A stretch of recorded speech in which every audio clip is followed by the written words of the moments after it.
Welcome to Moments with Marianne. I'm so delighted we're spending this time here today. We have a very inspiring show coming right up with special guest, David Rippy.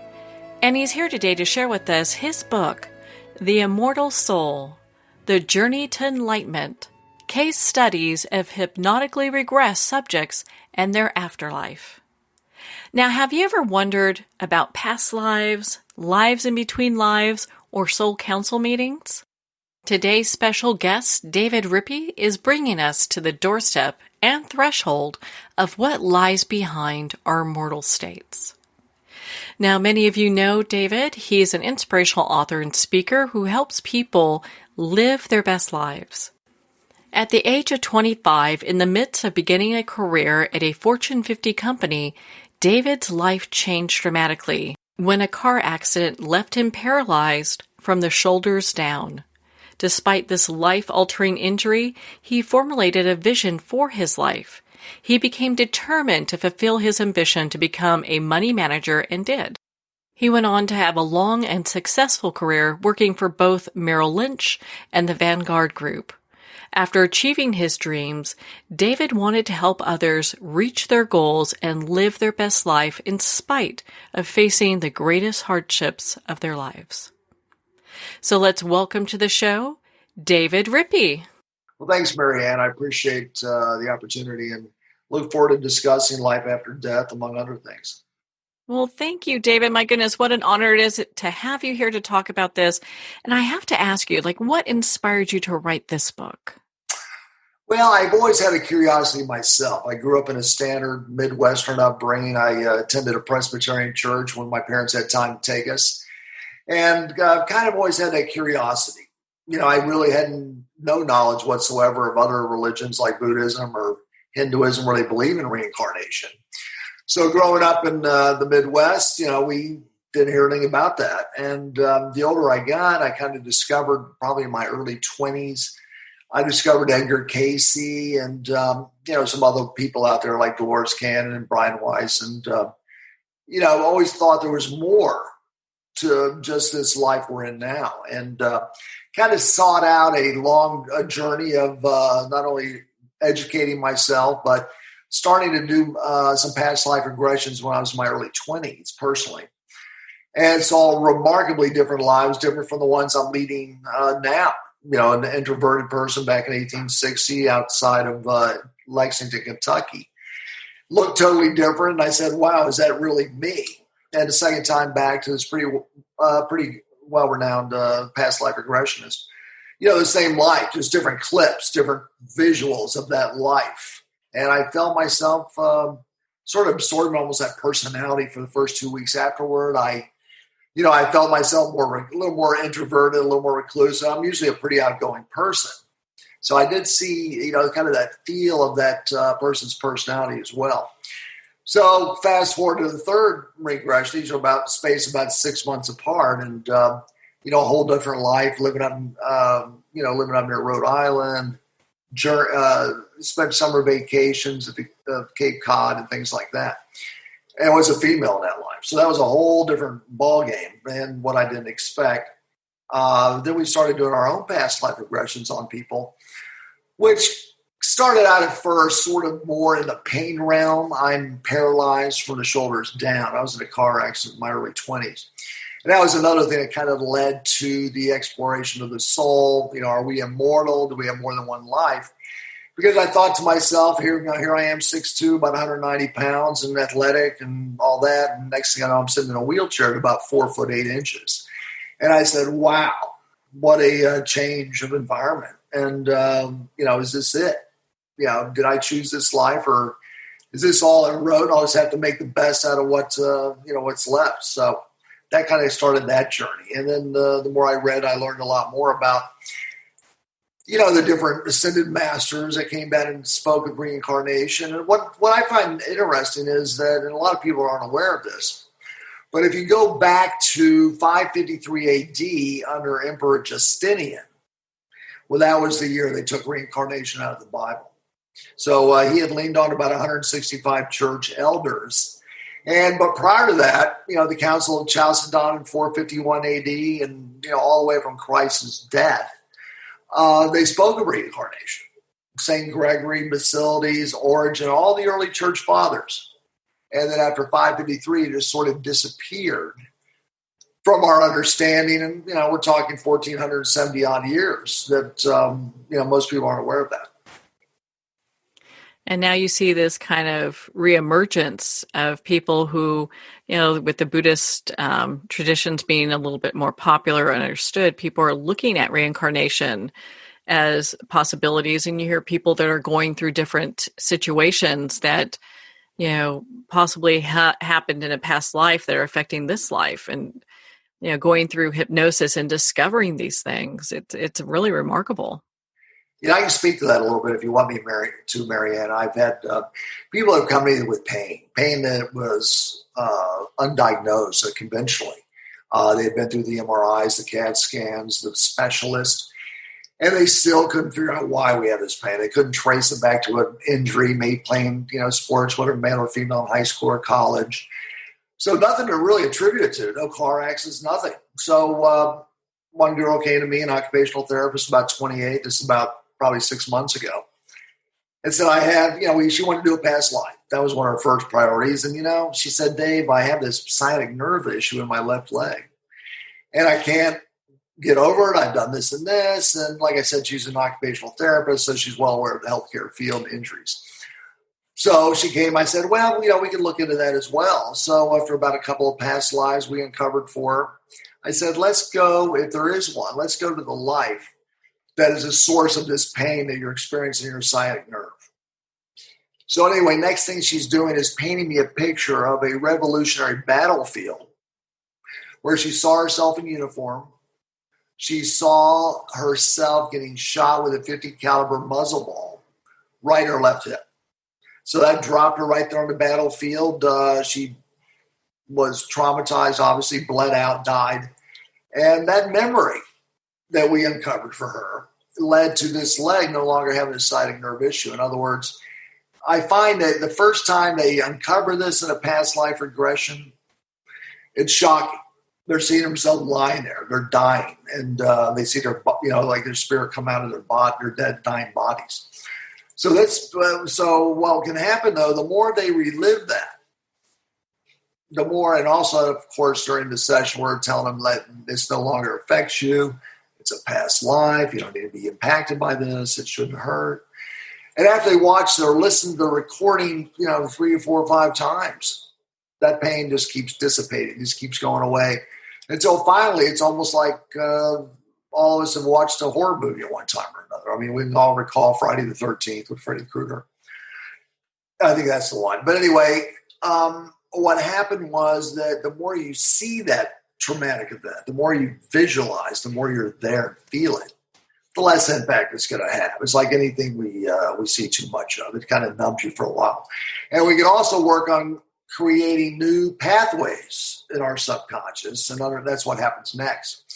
So what happens is your mind, as it takes in light photons, or your eyes, your ears, they're converted, into some type of a perception of that event. What we find is that photons will take the path of least resistance in our subconscious. In other words, it's like electricity. You're always going to find the shortest path to get to where it wants to go. Same thing with memories like this, or negative traumatic events. We wear grooves almost in the record of our mind. And we're going to go down that groove because it's easiest to be on. And until we create new pathways of positivity, pathways that lead us away from these traumatic events we've experienced, whether in this life or other lives, we're going to continue finding ourselves and our neurons and everything going down the same path of negativity. It's amazing how hypnosis can be so beneficial for something like that. And a lot of times people are walking around with pains or phobias and different things that they have no idea where it came from. No, exactly. And, I think it'd be interesting. It's not really a topic that has been thoroughly explored. I know that I think Dr. Michael Newton did a little bit with it. Brian Weiss did a little bit with it. But Not to any great scientific degree. I know there's a very interesting studies that they do at the Department of Paranormal Studies at the University of Virginia, where they went back and looked at 5,000 children over 30 years. And these children were 3 or 4 or 5 years old, and they're coming forth with these stories of, I'm in a plane, I'm in World War II, my name is this, we're crashing outside of this island in the Pacific. They describe the planes, and they went and they've researched this over 30 years. A lot of very scientific, Dr. Ian Stevenson and they studied this and eliminated, guessing. Maybe, the kid's so smart, he saw a movie when he was young, who knows. And they went, or his coach, whatever. But they went and discovered this. They even found children today that were at 9/11, 20 years ago. And these students, 20 years ago. And there's, 5-year-olds today, born up to 7, 8 years old, saying, hey, I was working for D.H. Blair. I was on the 105th floor. And we were hit by a plane. I trade bonds and stocks for this company. It's my job. And I jumped out of the window and came out of my body before it hit the sidewalk. That's what I remember. These are coming out of 5-year-old minds.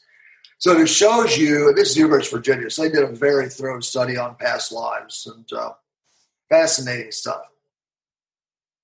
So when you uncovered your own past lives, you briefly went over some of the effects that you've had. How did that affect you in its totality, having all those done? Well, I really enjoyed it. I mean, after that, I just thought, wow, we've all had more than 1 or 2 lives. Most of us have probably had 1,000 or more. So what it did was it kind of uncovered things that, and I think all of us can find this. If we just looked at things we enjoy, if we're good at music, we're good at art, where's this talent coming from? Is it just part of this life we're in? What I found personally was that, in that 1860 life, I decided not to fight in the Civil War, is my recollection, and I went to California to look for gold. Because I've always thought, wow, that's a neater way to make money than, tilling soil in Kentucky the rest of my life. So that was my mindset then. So what's interesting, even in this life, before I did the regressions, I thought to myself, well, I'd like to be in a position or a career that would give me a chance to do very, very well and not maybe do the 9 to 5, for 30, 40 years and retire. So I went to Merrill Lynch and got a job as a stockbroker. So, and I did that I managed money at Merrill Lynch and Vanguard and retired early.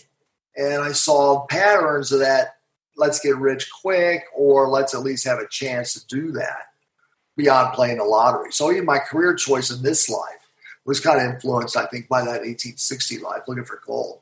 Secondly, what else can I say? There was other instances around the Lexington area that, that impacted me as well. My parents grew up farming. I've always liked being around farms. I didn't quite know why. I enjoyed the ocean as well. But I always felt kind of that kinship in a barn, and I think a lot of that might have stemmed back from that life as well. So I think if we all look at different hobbies, quirks, phobias, traumatic things we can't explain, and the positive things, the art, the drawing, the writing, the singing, the running, the working out, doing certain sports.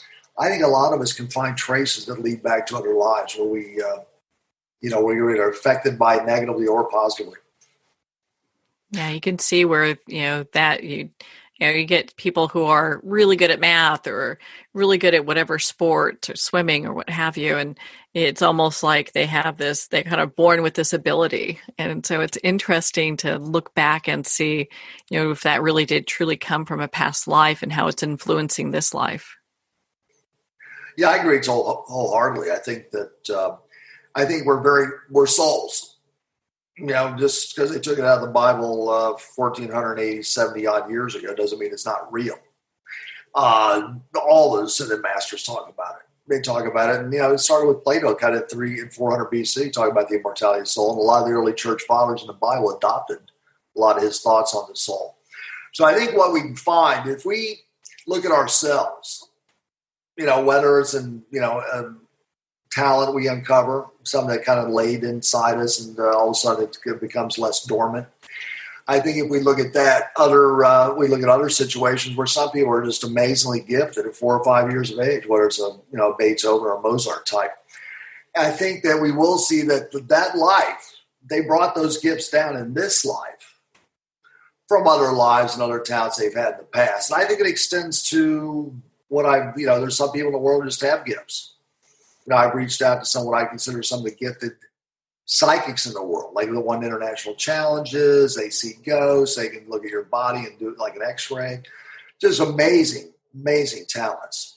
And a lot of them say that. I ask them, I say, hey, you've done this in the past, like maybe in Greece as an oracle at Delphi or something.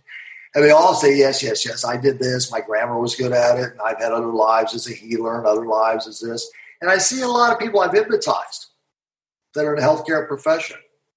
We bring them back. And one example was, a 30-year-old in this life. She goes back, tell me about World War I, how she was a British and she was married to a soldier, from England. And how he went off to war and passed away. And she spent all the way up into the 50s and 60s, helping people as a nurse. Starting out, of course, in mass unit type situations near the battlefield when she was in World War I.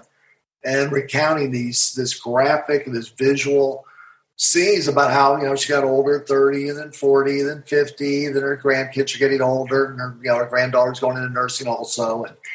But that was from another life. That was the life prior to the one she incarnated now as an occupational therapist. So I think a lot of careers are carried forward doing things you enjoy. I also found out later from, top psychics, I didn't say, hey, do you see in your lives? They just came out and say, I see you with the Knights Templar and, you were a banker then and things didn't quite go as well as you would have expected or hoped. And then they tell me like this. I didn't tell them what my field was. They said, I see karmically you are helping that. You're giving back. You're working at Vanguard. There's no conflict of interest. You don't pay a salary. We're not trading stocks or bonds at commission rate. Where there might be a little bit more of a self-interest. Vanguard has no self-interest. It's all driven by salaries, and it's very objective as well. So they kind of felt that maybe that was covering some of that karmic event. And, these people didn't even know what my position was or what I did. And what's weird is even prior to that, I saw myself watching like 2 weeks before I even called this person who won the 2013 and 14 challenge in the U.S. Top psychic. So I thought, wow, that's something I'd really like to get hold of. And I was watching movies with guys running around with white robes and red crosses on their chests. I was fascinated by the Knights Templar. So we can find a lot of strange things. We can find that if the soul is immortal, which I believe it is, if there is higher dimensional beings above us, we can call them angels, spirit guides, whatever. A lot of times we're going to be guided. And I think that's not a case. I mean, you can look at any of the top, James Von Prague, for instance, top psychic in the country today commercially. He's written books on Ghosts Among Us and how we can be influenced. Dr. Michael Newton did over 8,000 past lives, over a 40-year career, was an atheist going into the first 5 years. And he said after the scientific protocols he used, he said, you know what? I can't deny this soul experience is real. They live. And they reincarnate and they come back with similar gifts. And he talked about a lot of that in his book. It was really fascinating stuff. What is one session that has really stood out for you? Probably was one in the book Immortal-Soul that we wrote. There was actually one that stood out more in my follow-up book to that. It's called Meeting Jesus. So I'll give you the first on the Immortal-Soul. So that's really the book we're talking about today. And one of them was a person who came in, a female, about 28 years old, had a background in English, state college up here in Pennsylvania. And she recounted a life after she was brought down into a deep superconscious hypnotic state. And I say, what do you see? So once we brought her down to that, her eyes were, inside her mind's adjusting, her third eye's kind of flipping up visuals for her. And she sees, I see a tank.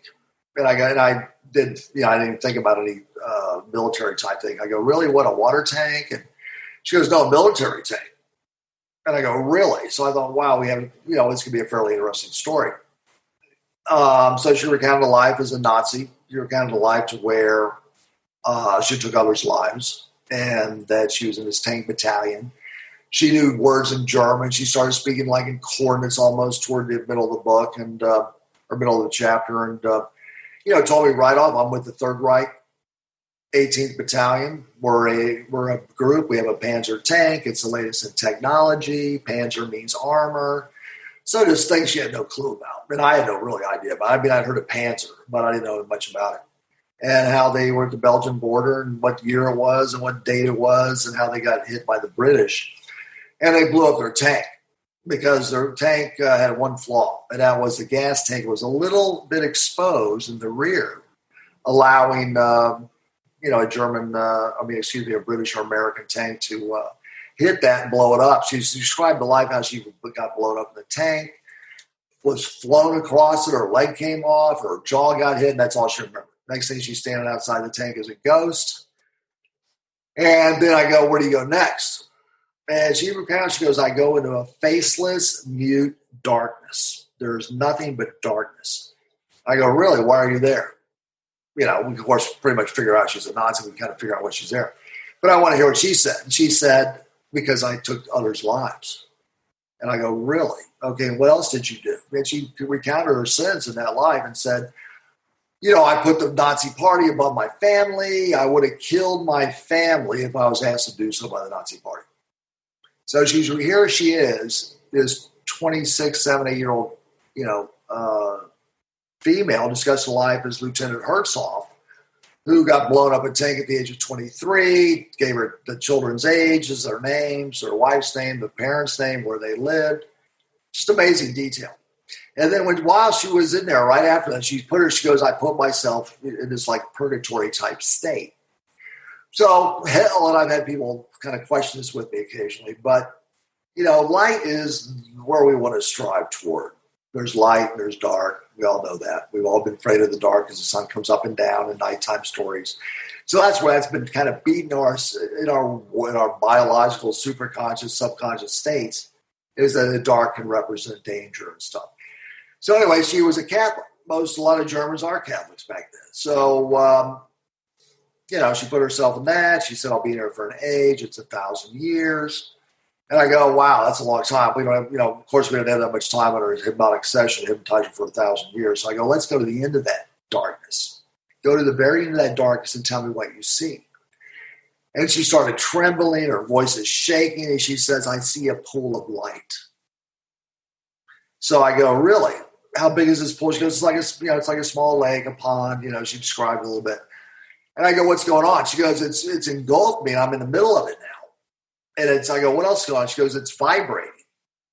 And I found that very interesting. And I'm not going to go down the path now, but I did put a chapter in the book on the universal laws. And the third universal law that's immutable, you can't change it, is the law of vibration. She said that's one of the big laws, the universal laws. It runs everything. It doesn't matter what religion you are, everything.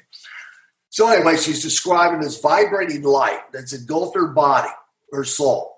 And I said, what do you look like now? Because now she can see herself. Before she was in darkness, couldn't see herself. She said, I'm not missing my leg. I go, what else? She goes, my jaw's not broken. I go, what else? I go, what is this light? Thinking it's a healing light that's been beamed down. Who knows where it's from? She goes, it's God. So that was kind of an interesting thing. And she said, he forgave me, but I have to atone for what I did. I have to atone for the pain and traumas and fear that I caused in others and deaths I caused in others. So that's where that karmic lesson comes out in that story. So I found that interesting. And then she went on to describe humanity. And totally unannounced, totally unasked. I didn't ask her what about this age or this, what we're in now. She started telling me about the future and how we're in the age of Aquarius now. And that over the next 40 years, we will see more people being born in different, very specific spots all over the globe, like light beacons, which are going to help awaken up humanity. And she said those born under the Aquarius sign, you might have friends under that, you might be under that, but they said they'll have the ability to cross the barrier.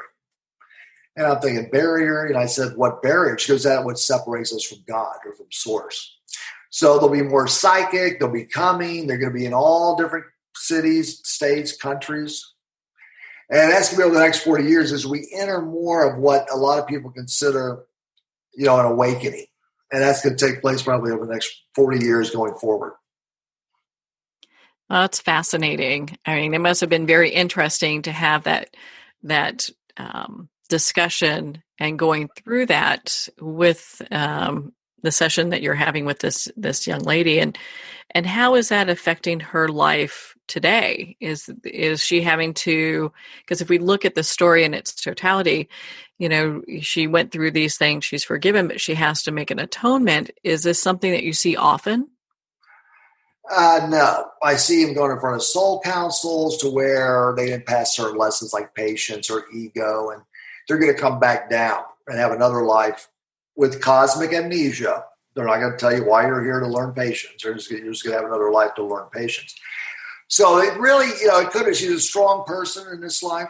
So to uncover, yes, of course, a life as you're a Nazi back in the 40s, it doesn't sound like a very cool thing to be, compared to like maybe a monk or something.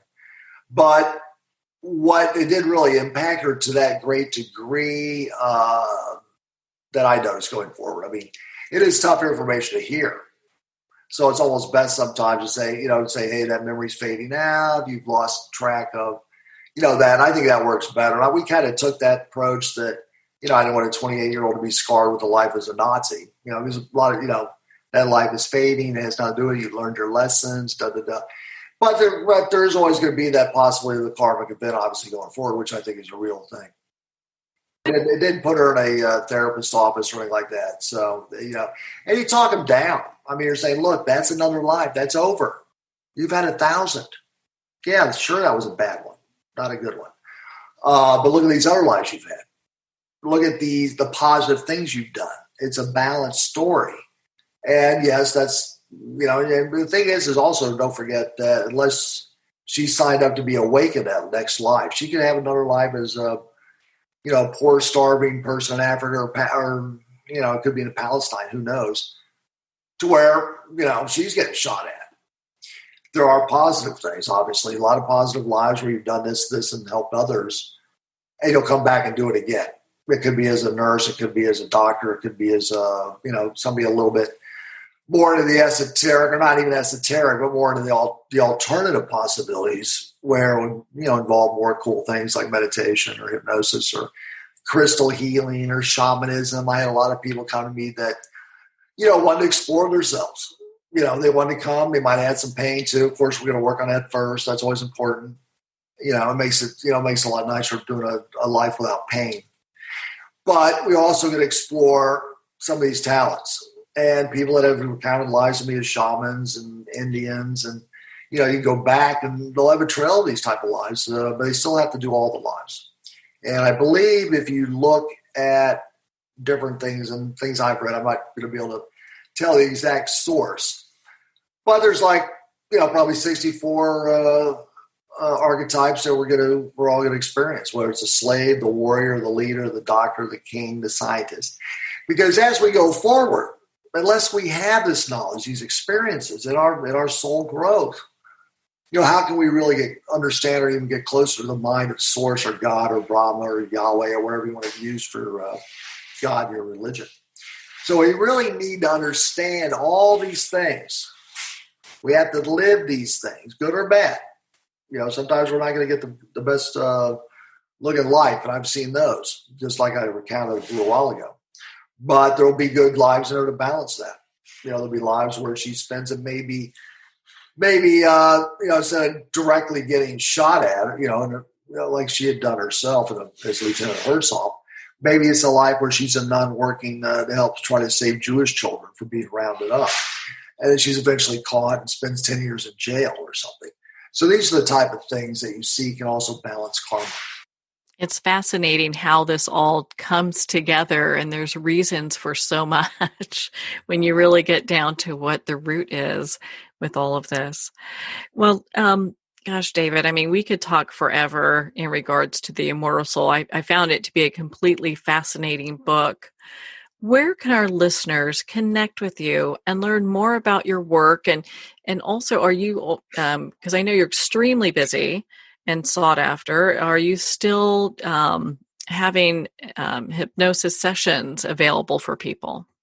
Well, we don't do it as much on an individual basis. I think with the capabilities of Zoom, et cetera, we're looking at actually a program to where we can let 10 or 20, 50, or 100 people experience a past life regression at the same time. Now, will they all be able to share their individual stories? Of course not.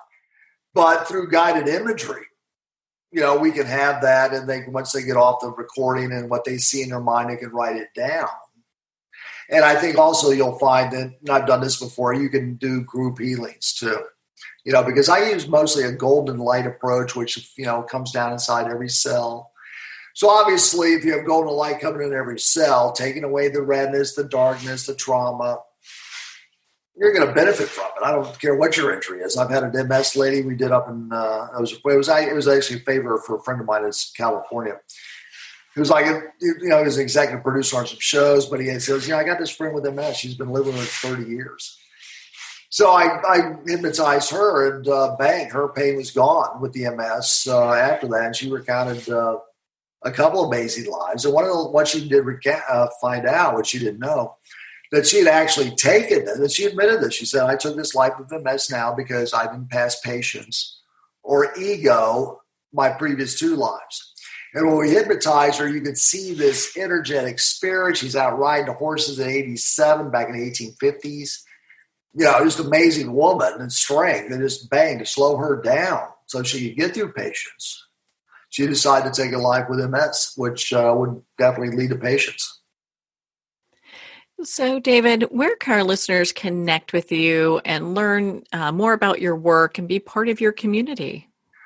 Well, there's 2 ways. I would go to my website, davidrippy.com, DAVIDRIPPY.com. We put videos on there for pain. We put them on there for stress, for trauma. A lot of people are having a lot of issues with COVID, et cetera, right now. So I got about 14 recordings on there. You just click it on, put your earbuds on. They're free, and try those. And I would go to David Rippy on YouTube, because right now we're starting a series, not yet in the metaphysical or on the immortal soul, but on people that have had traumatic events, whether mental, whether emotional, whether physical. As I mentioned earlier, I was in a car accident. I'm paralyzed from the shoulders down. So I'm doing videos on how to set goals, how to hire assistance, how to find acceptance, how to learn meditation, which for me became very much a plus in the last 10 or 12 years I've done meditation in a lot of ways. And if you look at Buddha, he said, they go, what'd you gain from meditation? And he goes, it's not what I gained, it's what I lost. I lost stress, I lost fear, I lost anxiety. And I found in my personal days that it makes sense. So I go to David Rippy on YouTube and kind of follow along and, subscribe to that. We're doing probably about 20, 25 videos on how I got ahead, with a high-level spinal cord injury after getting in a car accident at 25. And then we're going to delve into another series on, on meditation, hypnosis, past lives, and things like that. Well, David, thank you so much for taking the time to be on the show with us here today. Well, I appreciate it, Marianne. And, there's people like you out there that kind of open minds, and that's what's important. Well, thank you, David. It has been such an honor to spend this time with you and to talk about your book, The Immortal Soul. The Immortal Soul is available on Amazon, Barnes & Noble, and select indie retailers, and of course you can get it on Kindle. Again, if you'd like to connect with David, you can at davidrippy.com for more information. Well, we're at the end of our time today. I would like to thank everyone for tuning in. You're listening to Moments with Marianne. And remember, make every moment count.